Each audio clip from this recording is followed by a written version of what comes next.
अस्सलाम वालेकुम स्टूडेंट्स। आज हम बायोलॉजी के एक इम्पोर्टेंट टॉपिक सेल साइकिल और इंटरफेस को एक्सप्लेन करेंगे।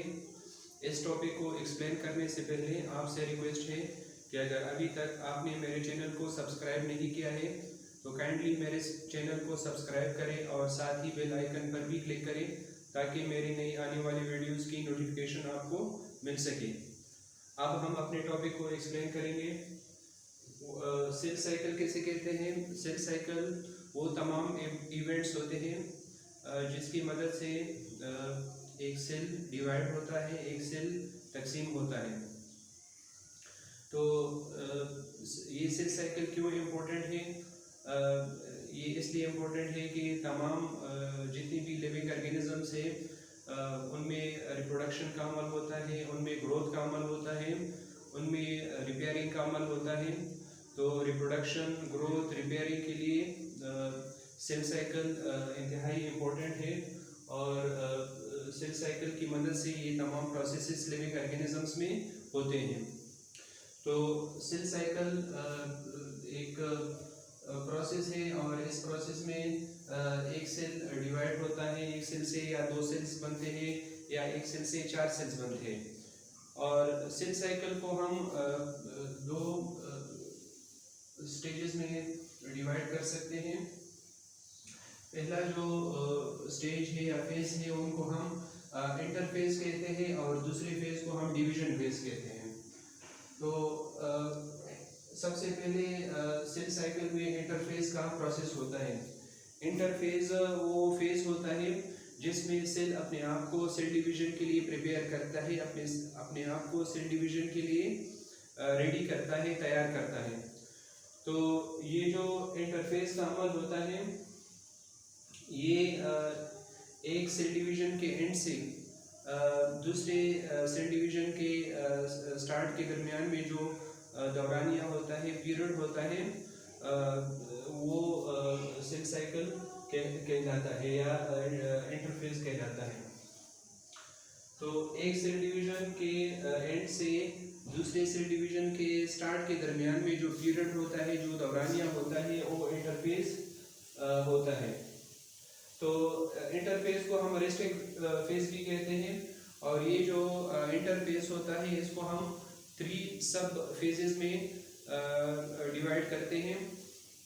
पहला जो सब फेज है इंटरफेस का उसको हम G1 फेज कहते हैं, दूसरे सब फेज को हम इस फेज कहते हैं और जो थर्ड फेज होता है इंटरफेस का उसको हम G2 फेज कहते हैं।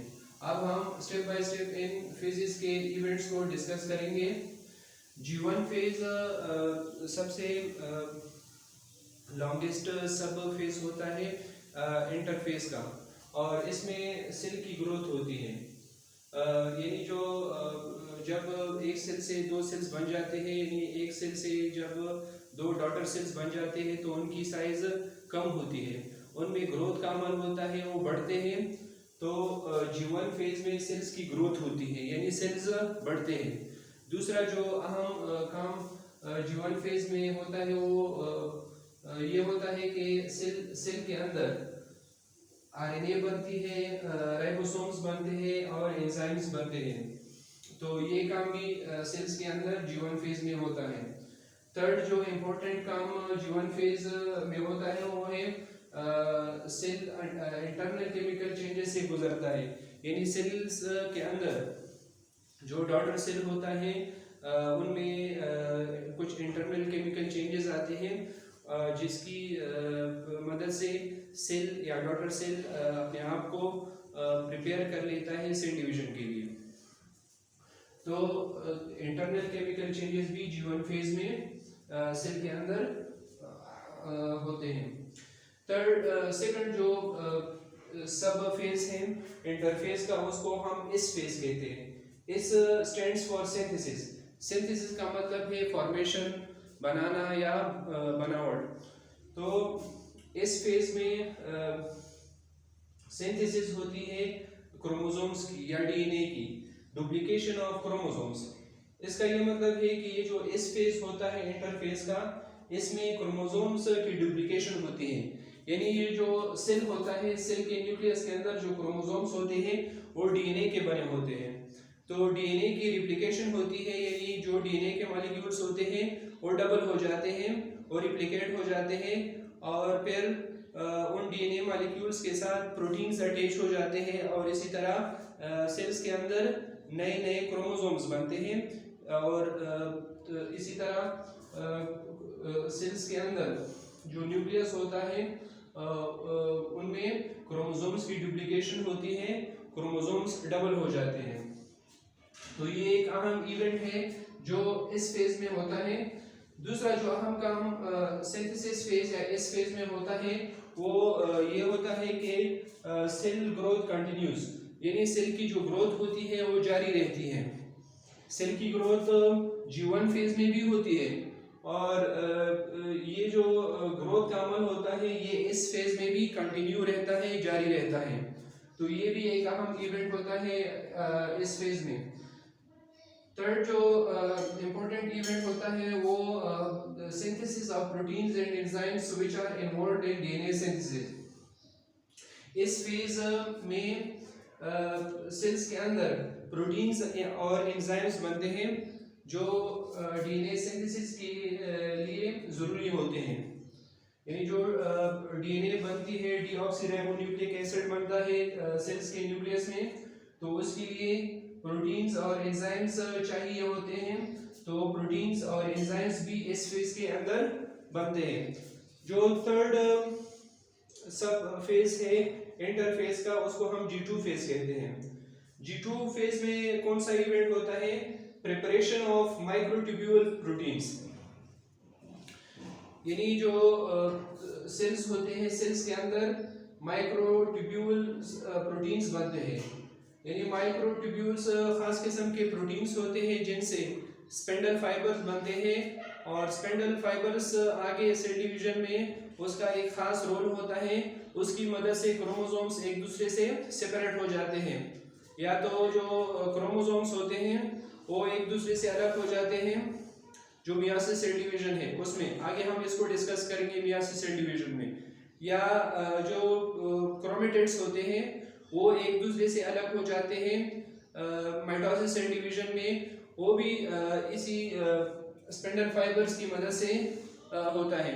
तो स्पेंडल फाइबर्स माइक्रोट्यूब्यूल प्रोटीन से बनते हैं, और माइक्रोट्यूब्यूल प्रोटीन्स G2 फेज में बनते हैं या तैयार होते हैं।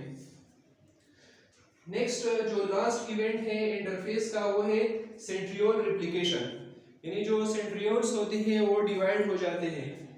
सेल्स के अंदर जो सेंट्रियोल्स होते हैं, सपोज ये एक सेंट्रियोल है तो ये डिवाइड हो जाता है, दो हिस्सों में तकसीम हो जाता है। एक सेंट्रियोल एक पोल पर चला जाता है और दूसरा सेंट्रियोल इधर रह जाता है। तो इस तरह सेंट्रियोल्स की रिप्लिकेशन भी G2 यानी इंटरफेस के लास्ट इवेंट में होता है। फिर जब ये सेंट्रियोल्स, एक सेंट्रियोल एक पोल पर पहुंच जाता है और दूसरा सेंट्रियोल दूसरे पोल्स पर रह जाता है, तो इससे फिर स्पिंडल फाइबर्स निकलते हैं, जिसकी मदद से फिर आगे सेल डिवीजन में क्रोमोसोम्स की सेपरेशन होती है। तो फाइनल इवेंट जो इंटरफेस का है उसमें है कि सेंट्रियोल्स रिप्लिकेशन का अमल होता है, यानी सेंट्रियोल्स डिवाइड हो जाते हैं and their movement to either end of the cell, और उनकी फिर मूवमेंट होती है, वो हरकत करने लग जाते हैं, हरकत करते हैं सेल के जो आइदर एंड्स होते हैं, दोनों एंड्स होते हैं उनकी तरफ, और microtubules radiating from area of centrioles, और फिर उन सेंट्रियोल्स से माइक्रोट्यूब्यूल्स या स्पिंडल फाइबर्स निकलते हैं, जिनकी मदद से आगे क्रोमोसोम्स की सेपरेशन होती है आगे सेल डिवीजन में, जिसको हम आगे वीडियो लेक्चर्स में डिस्कस करेंगे। आई होप आपको ये टॉपिक अच्छी तरह समझ में आए होंगे। Don't forget to subscribe my channel. Thank you.